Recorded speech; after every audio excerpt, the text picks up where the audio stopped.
అధికారం మారిన తర్వాత ఈ నియోజకవర్గంలో ఎవరైతే తప్పుడు కేసులు పెట్టించారో, ఎవరైతే ప్రజల ఆస్తులు, ప్రభుత్వ ఆస్తుల్ని దోపిడీ చేశారో,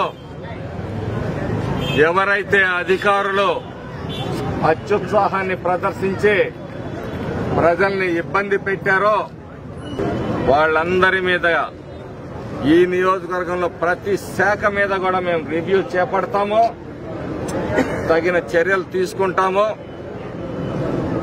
ఈరోజు సామాజిక న్యాయం అని చెప్పే ఈ వైసీపీ పార్టీ సామాజిక న్యాయానికి పాతర పెట్టి సమాధి కట్టిందే ఈ వైసీపీ పార్టీ.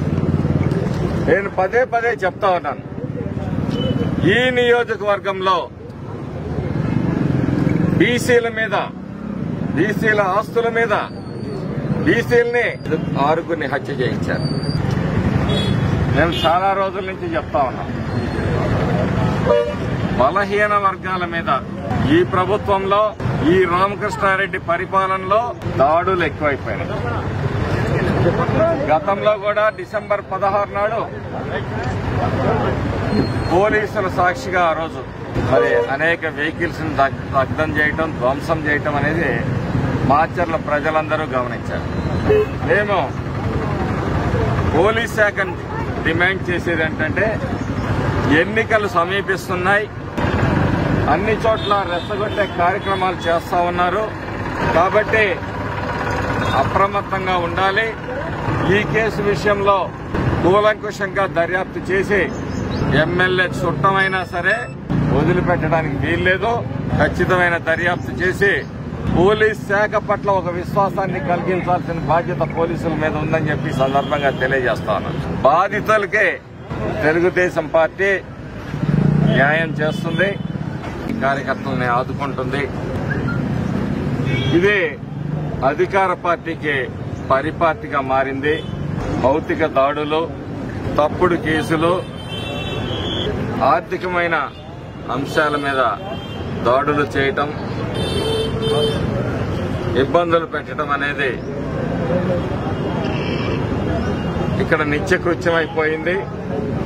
నేను ఒక్కటి చెప్తున్నాను, ఇటువంటి కార్యక్రమాలు నిర్వహించే వైసీపీ నాయకులకు గాని, గూండాలకు గాని ఈ తెలుగుదేశం పార్టీ కార్యకర్త ఎవరు కూడా భయపడే ప్రశ్నే లేదు. ప్రతిపక్షంలోకి రాబోతా ఉన్నారు. ఈ రాష్ట్రంలో తెలుగుదేశం, జనసేన, బీజేపీ కూటమిని ఆపటం మీ తరం కాదు. అందరికీ కూడా మరి పుట్టుకతో పట్టిన విద్య. ఇప్పుడు ఆడ ఫ్లెక్సీలు చింపుతున్నారంట, మీరెవరు ఆవేశపడద్దు. ఈ చీటీ చింపే రోజు, ఈ వైసీపీ చీటీ చింపే రోజు అది త్వరలోనే ఉంది. ఇప్పుడు ఏంటంటే వైసీపీ పార్టీకి ఒక భయం పట్టుకుంది. దయచేసి మీరెవరు వెళ్ళొద్దు. ఫ్లెక్సీ కాదు, వాళ్ళు ఫ్లెక్సీ చింపుతారు, కానీ మనం చింపాల్సిందే. వాళ్ళ చీటీ చింపాలి.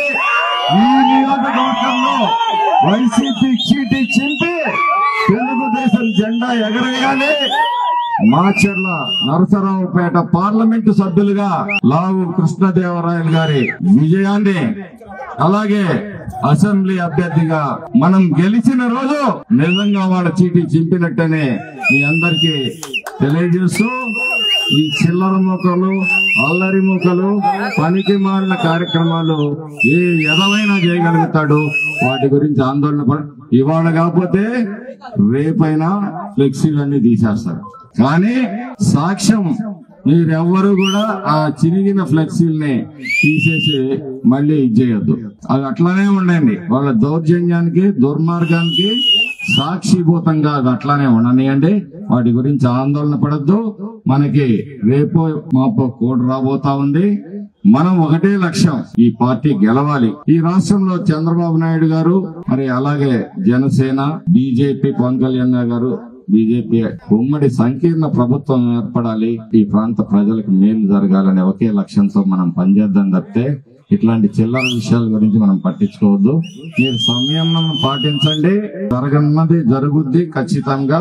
కాబట్టి భవిష్యత్తులో తగిన గుణపాఠం ఇట్లాంటి పనికిమాలకు ఖచ్చితంగా చెప్తానని తెలియజేస్తూ మరి ఇప్పుడు ఈ అవకాశం ఇచ్చిన ఈ కార్యక్రమాన్ని ఇంత విజయవంతం చేసిన మీ అందరికీ కూడా పేరు పేరున ధన్యవాదాలు తెలియజేసుకుంటూ మరి ఇదే స్ఫూర్తితోటి ఈ 2 సంవత్సరాల 4 నెలలు మీరు చేసిన త్యాగం వృధా కారాదు.